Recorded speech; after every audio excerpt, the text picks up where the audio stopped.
Hi guys, welcome to the lecture art group. आज हम in vitro conservation को study करने जा रहे हैं, जो कि एक इमर्जिंग फील्ड है। रिसेंट कुछ सालों से जो है इस पर बहुत ज़्यादा स्टडी किया जा रहा है और ये इसका स्कोप भी काफ़ी ज़्यादा है। बेसिकली ये एक टाइप है एक्सिटू कंजर्वेशन की, लेकिन इसमें हम कैसे जो है चीज़ों को प्रिजर्व करते हैं, इसके क्या एडवांटेजेस हैं, इसके क्या डिसएडवांटेजेस हैं और कौन कौन सी टेक्निक्स हैं प्रिजर्वेशन के लिए इसमें, उनको आज हम स्टडी करेंगे। तो चलें स्टार्ट करते हैं इंट्रोडक्शन से कि इन विट्रो कंजर्वेशन क्या है। इन vitro method is an advance technology of ex situ conservation for the preservation of genetic material. Genetic material को प्रिजर्व करने का एक एडवांस मेथड है और बेसिकली ये एक्सिटू कंजर्वेशन ही है, यानी कि आप जो है रीलोकेट कर देते हैं एक चीज़ को कंज़र्व करने के लिए, उसके हैबिटेट में से उठा के उसको आर्टिफिशियल जो है वो हैबिटेट प्रोवाइड करते हैं ताकि उससे कोई नुकसान ना पहुंचे। इसी तरह in vitro method employing shoots meristem embryos are ideally suitable for the preservation of germ plasm for vegetatively propagated plants. जो वेजिटेटिवली प्रोपोगेटेड प्लांट होते हैं, किसी भी जो है प्लांट के पार्ट को अगर हम ग्रो करवाएं तो वो प्लांट पूरा ग्रो हो जाता है। उनके शूट्स को, मेरिस्टम को या एम्ब्रियो को जो है हम प्रिजर्व कर सकते हैं। और जर्म प्लाज्म किसको बोलते हैं? कोई भी टिश्यू या सीड जिससे हम नया प्लांट जो है वो प्रोड्यूस कर सकते हैं, रिप्रोडक्टिव। इसी तरह अगर हम देखें तो this approach can also preserve plant with recalcitrant seeds and genetically engineered material along with orthodox plants। अब यहाँ पे recalcitrant seeds और orthodox plants में क्या फ़र्क है ये मैं आपको बताता जाऊँ। recalcitrant seed जो हैं ऑर्थोडॉक्स सीड्स जो हैं वो ऐसे सीड्स होते हैं जो कि सरवाइव कर जाते हैं। अगर हम उन्हें फ्रीज़ कर लेते हैं तो वो एक्सिटू कंजर्वेशन के अंदर अगर हम उन्हें फ्रीज़ कर लेते हैं तो वो सरवाइव कर जाते हैं। ऐसे सीड्स को हम कहते हैं ऑर्थोडॉक्स सीड्स। इनमें बेसिकली जो है वो अगर तो वाटर कंटेंट 5% तक लो भी हो जाए तो भी ये सर्वाइव कर जाते हैं, जबकि रिक्लेसिट्रेंट सीड्स जो होते हैं वो ऐसा नहीं करते, वो डाई कर जाते हैं। अगर हम उन्हें फ्रीज़र में स्टोर कर लेते हैं तो वो ड्राई होने की वजह से, उनका वाटर कंटेंट लो हो जाने की वजह से वो जो है सरवाइव नहीं कर पाते और डाई कर जाते हैं। इनको जो है 20 to 25% वाटर कंटेंट चाहिए होता है। तो इनमें जो है रिक्लेसिट्रेंट सीड्स की एग्जांपल में मैंगो, गोवा वगैरह भी आ जाते हैं।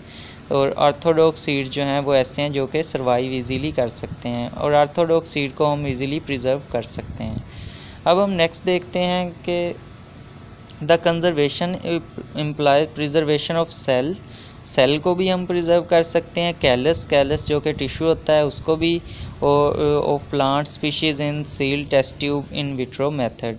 जस्ट हमें एक टेस्ट ट्यूब चाहिए जिसके अंदर हम जो है वो सेल या टिश्यू को कंजर्व कर सकते हैं और जब हमें फेवरेबल कंडीशंस मिलें, जब हम उसे ग्रो करवाना चाहें तो उसी सेल या टिश्यू से हम पूरा प्लांट ग्रो करवा सकते हैं। This conservation depend on principle that plant cell are totipotent and plant material can be kept alive for infinite period और time as in the vitro culture. अच्छा, तो बेसिक इसका जो प्रिंसिपल है इन विट्रो कंजर्वेशन का, ये भी पूछ सकते हैं कि क्या प्रिंसिपल है। तो ये यही है कि प्लांट सेल जो है टोटिपोटेंट कंसीडर किए जाते हैं, यानी कि हम कोई भी प्लांट के जो है पार्ट, किसी भी पार्ट से अगर हम चंद सेल या टिश्यू रिमूव करके रख लेते हैं तो अगर हम उन्हें ग्रो करवाएं तो वो पूरा प्लांट दोबारा से बना सकते हैं। यानी कि सेल्स के अंदर ये एबिलिटी होती है कि वो डिफरेंट सेल्स में डिफ्रेंशिएट हो सकते हैं, रूट के सेल्स में भी, लीव्स के सेल्स में भी, स्टेम के सेल्स में भी। तो इसलिए प्लांट के सेल को हम टोटिपोटेंट बोलते हैं और इसीलिए इन विट्रो कंजर्वेशन जो है वो ज़्यादा यूज़ की जाती है प्लांट्स के लिए। लेकिन ऐसा बिल्कुल नहीं है कि ये एनिमल्स के लिए नहीं यूज़ की जाती, एनिमल्स के लिए भी यूज़ की जाती है। The two principal method for conserving animal germ plasm, animal की जर्म प्लाज्म को जो है वो कंजर्व करने के लिए जो है वो फ्रोज़न सीमन एंड एम्ब्रियोज, ठीक है। फ्रोज़न सीमन और एम्ब्रियो को जो है, चूँकि दोनों के अंदर डीएनए है और बेसिकली तो डीएनए ही है जिसको अलाइव करके हम दोबारा से जो है न्यू ऑर्गेनिज़म हासिल कर सकते हैं या हम रिक्वायर्ड करैक्टरिस्टिक्स को ऑब्टेन कर सकते हैं। और इनको अगर हमने ये जर्म प्लाज्म हमने अगर इसको फ्रीज़ कर लिया तो वो ज़िंदा रहेंगे। और जब हम इसे रिकवर कैसे कर सकते हैं कि by both method, by maintenance of female animal for insemination और इम्प्लांटेशन। अगर हमारे पास सीमन है तो उससे हम इंसेमिनेशन कर सकते हैं, यानी कि हम प्रेगनेंसी काज कर सकते हैं उस सीमन से। और इम्प्लांटेशन, अगर हम जो है वो हमारे पास एम्ब्रियो है तो एम्ब्रियो को हम फीमेल वेजाइना में जो है यूट्रस में जाके इम्प्लांट कर देंगे ताकि वो ग्रो करे और फिर से हमें जो है वो जो हमने एम्ब्रियो प्रिजर्व किया है वो वाला हमें बेबी मिल जाए। तो अब हम नेक्स्ट चलते हैं, एडवांटेज और डिसएडवांटेज को देखते हैं। एडवांटेजेस क्या हैं इसके? रिक्वायर लेस एरिया, जैसा कि आपको बताया एक टेस्ट ट्यूब के अंदर भी हम जो है ये इन विट्रो कंजर्वेशन कर सकते हैं। Preservation of large quantity of material, ठीक है, लार्ज क्वांटिटी, क्योंकि हमें चंद टिश्यूज़ या सेल चाहिए होते हैं तो इजीली जो है हम छोटे से एरिया में बहुत ज़्यादा प्रिजर्वेशन कर सकते हैं। The germ plasm are preserved in pathogen free environment, ठीक है, जर्म प्लाज्म को हम ऐसे सॉल्यूशन में या ऐसे केमिकल्स में रखते हैं जो कि जर्म फ्री भी होती है, पैथोजन वगैरह भी जिस पे अटैक नहीं करते। Genetic material are protected against the nature's hazards, जैसा कि आपको पता है कि हम उसे प्रिजर्व कर रहे हैं तो नेचर के हाजर्ड्स भी नहीं उस पर आ सकते, ठीक है। एक लैब के अंदर मुकम्मल टेस्ट ट्यूब में जो है उसे हमने प्रिजर्व किया हुआ है। Large number of plant can B obtained from the germ plasm stock when ever required, और उसी जर्म प्लाज्म से हम जो है छोटे से जो हमारे पास एक टेस्ट ट्यूब के अंदर बहुत सारा मटेरियल है, हम उससे बहुत सारे प्लांट ग्रो करवा सकते हैं। Since the germ plasm is kept under aseptic condition it can be easily transported, ठीक है, चूँकि जैसे कि मैंने आपको बताया एक टेस्ट ट्यूब के अंदर भी हम उसे प्रिजर्व कर सकते हैं तो उसको इजी होता है ट्रांसपोर्ट करना भी। इसी तरह अगर हम डिसएडवांटेजेस की बात करें तो डिसएडवांटेजेस इसका क्या है? It require constant electricity.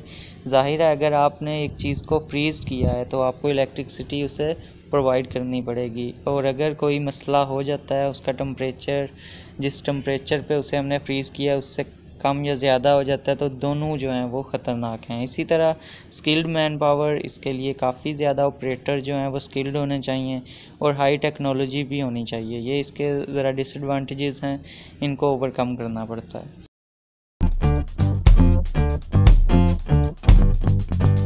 अब अगर हम टेक्निक्स की बात करें कि टेक्निक्स कौन कौन सी हैं इन vitro conservation of germ plasm के लिए, तो उसमें जो है ये 3 टेक्निक्स ज़्यादा यूज़ की जाती हैं और मोस्टली ये मिलती जुलती भी हैं। सबसे पहले क्रायो प्रिजर्वेशन, फ्रीज प्रिजर्वेशन, इसी तरह कोल्ड स्टोरेज ये दूसरे नंबर पे है, लो pressure and low oxygen storage ये तीसरे नंबर पे है। और सबसे ज़्यादा जो आजकल यूज़ हो रही है वो क्रायो प्रिजर्वेशन है, यानी कि फ्रीज प्रिजर्वेशन।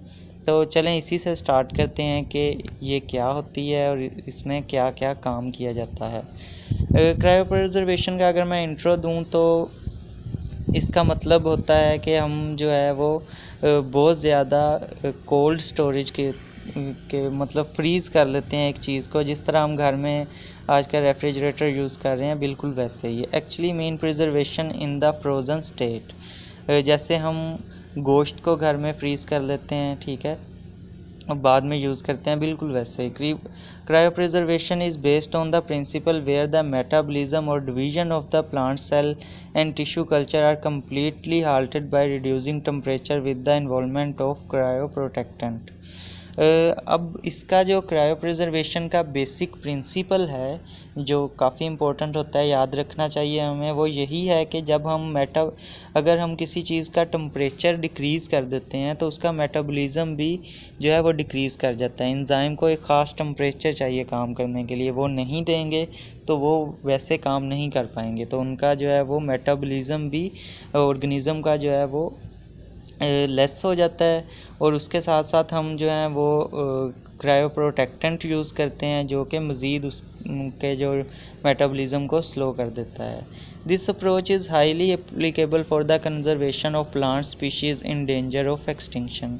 हम एक्सटिंक्शन के करीब जो प्लांट्स होते हैं उनको इस मेथड से प्रिजर्व कर सकते हैं इजीली। अच्छा, इस मेथड में जो है कौन कौन सी जो है चीज़ें यूज़ की जाती हैं। Cryopreservation broadly refer to the storage of germplasm at very low temperature. अच्छा, अब वो लो टेम्परेचर हम कैसे हासिल कर सकते हैं। ओवर सॉलिड कार्बन डाइऑक्साइड पे भी जो है हम वो हासिल कर सकते हैं एट -79 डिग्री सेंटीग्रेड। तो ये काफ़ी जो है वो कोल्ड टेम्परेचर है। Low temperature deep freezer at -80 degree centigrade, ये भी काफ़ी है। इन वेपर फेज़ नाइट्रोजन, और ये भी -150 डिग्री सेंटीग्रेड है। लेकिन जो बेस्ट और मोस्टली यूज़ की जाती है वो इन लिक्विड नाइट्रोजन है। आपको पता है लिक्विड नाइट्रोजन बहुत ज़्यादा ठंडी है और at 196 degree centigrade, -196 degree centigrade. तो ये मोस्टली यूज़ की जाती है लिक्विड नाइट्रोजन।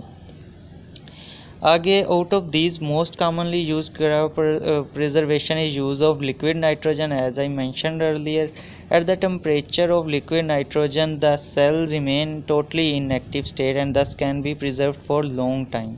इस टेम्परेचर पे वो टोटल ही जो है इनएक्टिव हो जाते हैं, मतलब कुछ ना कुछ तो एक्टिविटी होती है लेकिन ऑलमोस्ट ऐसा ही लगता है कि जैसे टोटली इनएक्टिव हो चुके हैं। Cryopreservation has been applied for germplasm conservation of several plant species. बहुत सारी प्लांट स्पीशीज़ को इस मेथड से महफूज किया जाता है, जैसे कि राइट, वीट, पीनट वगैरह जो हैं, शुगर कैन, स्ट्रॉबेरी, कोकोनट, ये सारे cassava. Various plant can be regenerated from cell meristem and embryo stored in cryopreservation. अब ये तो हमें पता ही है। अब हम नेक्स्ट चलते हैं। दूसरी कोल्ड स्टोरेज मैंने आपको बताई थी, इसमें क्या होता है, germplasm conservation at low and non freezing temperature. ठीक है, इसमें और पहली में क्या डिफरेंस है कि उसमें फ्रीज्ड हो जाती है। ठीक है, बिल्कुल ऐसे ही है जैसे रेफ्रिजरेटर में ऊपर वाला जो आपका बॉक्स है उसके अंदर चीज़ें जो हैं वो फ्रीज्ड हो जाती हैं, जबकि नीचे वाले में कोल्ड रहती हैं। ठीक है, तो ये वो हमने कोल्ड स्टोरेज का अब हम बात कर रहे हैं। Germplasm conservation at low and non freezing temperature 1 to -9 degree centigrade is involve in this stage. In contrast to complete stoppage of cryopreservation, the growth of the plant material is slowed down and in cold storage. यहाँ पे complete inactive नहीं होता जो germplasm है, बल्कि वो कुछ ना कुछ जो है उसके अंदर मेटाबॉलिज्म होता रहता है और वो ग्रो करता है लेकिन कम स्पीड पे। This cold storage is considered as slow growth germplasm conservation method. इसको जो है हम slow growth germplasm conservation method भी कहते हैं। This approach avoid the cryogenic injuries of plant material. ऐसी कुछ इंजरीज आ सकती हैं, जैसे आपने उनको मैंने बताया कि प्लांट का बिल्कुल ही हम जो है अगर मेटाबॉलिज्म स्टॉप कर देते हैं तो उससे काफ़ी कुछ उस पर नुकसानात भी हो सकते हैं। This step is simple, economical and result germplasm with good survival rate. This approach store many in vitro developed shoots plants of fruit tree species, for example grape plants, strawberry plants। अब cold storage की जो examples हैं उनमें grep plants आ गए हैं, strawberry plants भी आ गए हैं। With the addition of few drops of medium periodically once 2 to 3 months, virus free strawberry plant could be conserved at 10 degree centigrade for about 6 years। अब आप देखें कि ये कोई छोटा अरसा नहीं है, 6 साल काफ़ी लंबा अरसा है। इसी तरह अब हम नेक्स्ट जो है वो low pressure and low oxygen storage की तरफ चलते हैं। इसमें क्या है कि low pressure storage and low oxygen storage are other alternative of the cryopreservation and cold storage which have been developed for the germplasm conservation. Low pressure storage में हम क्या करते हैं, इसमें इसको LPS भी कहा जाता है। The atmospheric pressure surrounding the plant material is decreased in low pressure storage. This yield in a partial reduction of the pressure exerted by the gases around the germplasm। जब पार्शियल रिडक्शन होगी है pressure में, जो कि gases around germplasm हैं वो अब अपना उतना जो प्रेशर नहीं डाल पा रही। The lowering and of partial pressure decreases the in vitro growth of plant of organised और अनऑर्गेनाइज्ड टिश्यूज। जब उतना प्रेशर नहीं मिल रहा उसको टिश्यू को जो हमने या कैलस को, तो वो क्या करेगा, ग्रो नहीं कर पाएगा वैसे जिस तरह वो आम कंडीशन में ग्रो कर सकता है। ये उसके लिए अनफेवरेबल कंडीशन है। Low pressure storage systems are essential for both short and long term storage of plant material. The short term storage is specifically useful to enhance the shelf life of many plant material, e.g. fruit, for example fruit, vegetables, cut flowers, plant cuttings। ठीक है, इनके लिए ये mostly use होता है। The storage of germplasm grown in culture can be done for long term under low pressure. Besides the germplasm preservation, LPS decrease the activity of pathogen organic and prevent organism and prevent spore germination in the plant culture system। तो ये germplasm को भी preserve करती है और decrease करती है pathogenic activities को भी। ठीक है, पैथोजेनिक ऑर्गेनिज्म को भी ग्रो नहीं करने देती।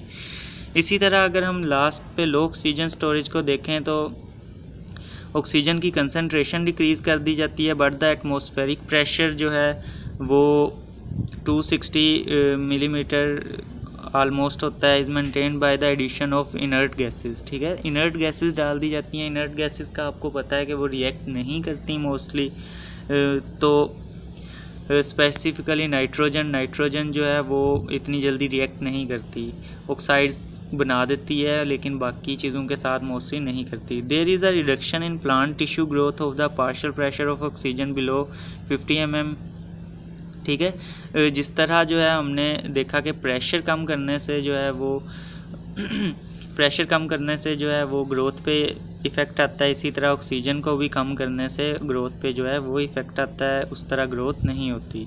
It is because with less availability of oxygen the production of carbon dioxide is low. ठीक है, चूँकि किसी भी चीज़ ने ग्रो करना है तो उसके अंदर जो है वो रेस्पायरेशन होनी है। रेस्पायरेशन के लिए ऑक्सीजन चाहिए और ऑक्सीजन लो है तो फिर रेस्पिरेशन भी नहीं होगी और कार्बन डाइऑक्साइड भी प्रोड्यूस नहीं होगी। As a result the photosynthetic activity is decreased. और जब ऑक्सीजन नहीं है तो फोटोसिंथेसिस की जो एक्टिविटी जब कार्बन डाइऑक्साइड नहीं है तो फोटोसिंथेटिक एक्टिविटी भी नहीं होगी और वो भी जो है वो रुक जाएगी और जिसकी वजह से ग्रोथ वगैरह जो है प्लांट की नहीं होगी। तो ये था हमारा जो इन विट्रो कंजर्वेशन के बारे में लेक्चर। आई होप सो आपको समझ आई होगी। अगर आपको वीडियो पसंद आई है तो प्लीज़ इसको लाइक कीजिएगा और चैनल को भी सब्सक्राइब कर दीजिएगा।